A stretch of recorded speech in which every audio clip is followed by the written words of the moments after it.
Bonsoir les auditeurs d'Écho Soudanais, aujourd'hui un nouvel épisode de votre émission hebdomadaire Écho sur les événements politiques au Soudan de la plateforme Asda Soudania. Aujourd'hui, on va aborder des nouvelles actions politiques qui se passent dans les derniers jours, dans la dernière semaine au Soudan et on lie ces actions avec le monde et l'entourage du Soudan. Alors, aujourd'hui, on va aborder deux actions principales à mon avis. La première action, c'est la rencontre de l'envoyé spécial de l'ONU, M.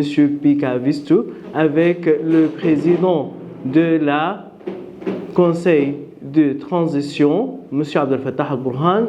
Et alors, qu'est-ce qui se passe dans cette rencontre-là et quels sont les liens entre cette rencontre et ce qui se passe en Éthiopie, à Addis Abeba, pour les réunions de mécanismes de Quartet.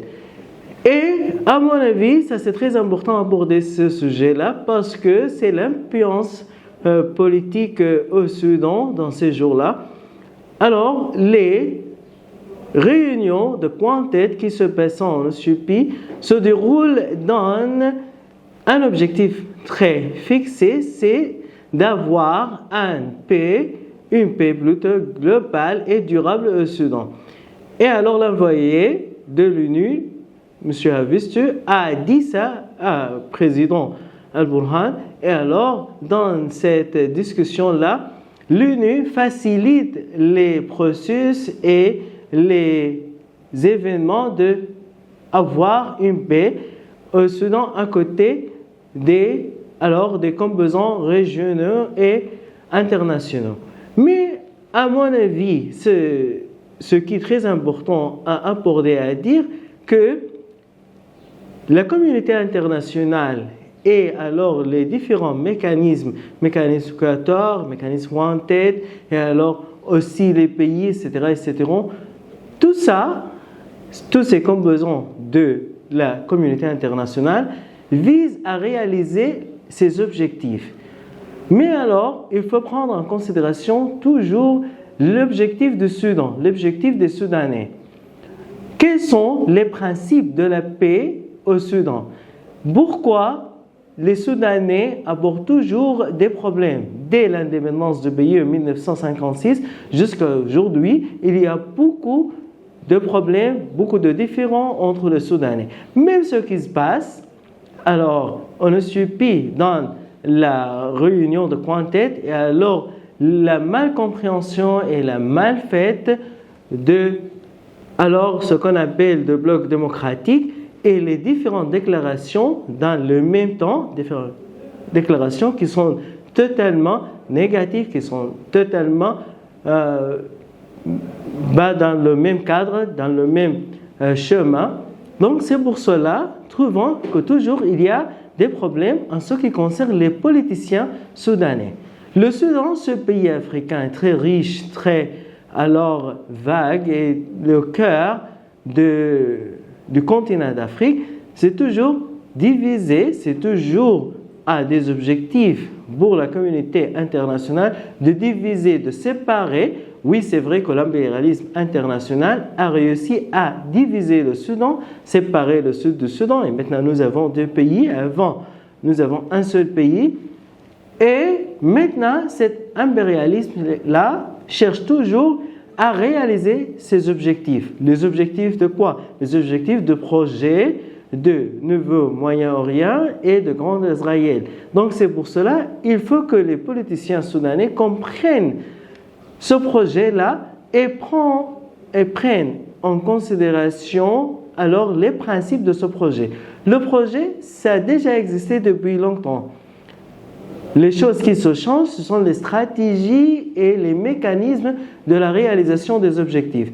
Donc c'est pour cela, la communauté internationale, les différents mécanismes, l'ONU, l'Union africaine, n'importe quelle organisation, ne donnent pas une paix au Soudan. Parce que c'est toujours cherche de réaliser ses objectifs. Quels sont ces objectifs? Ces objectifs, c'est d'avoir un Soudan très pauvre et très fatigant qui ne peut pas aller en avant. Donc, la recette de la paix au Soudan il faut qu'on fait cette recette-là au sein du Soudan, c'est-à-dire à l'intérieur du Soudan. Et l'appel du président Al-Burhan d'avoir un dialogue soudano-soudanais, ça c'est très important. Mais alors comment on peut faire ça? C'est ça la question.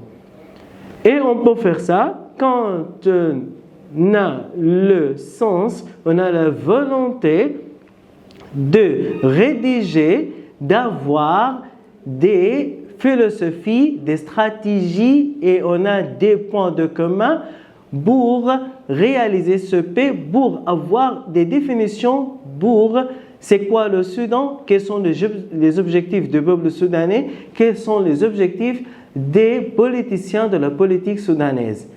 Si on ne fait pas ça, alors toujours on va et on retourne dans le même chemin sans arriver à notre objectif.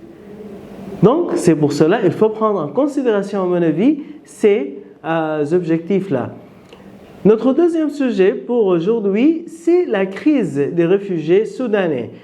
Étant donné que les Soudanais, après le déclenchement de la guerre en 2023, alors quittent le pays, chercher la sécurité, chercher les médicaments, cherchent de commencer une nouvelle vie dans les pays proches du Soudan. Quand on dit les pays proches du Soudan, c'est-à-dire quoi? C'est-à-dire les pays proches de la mentalité collective soudanaise qui ont la même culture, la même religion, la même atmosphère sociale, etc., etc. Donc, beaucoup de Soudanais sont allés en Égypte et aussi en Libye. Et maintenant, ces Soudanais affrontent de grands problèmes dans les pays.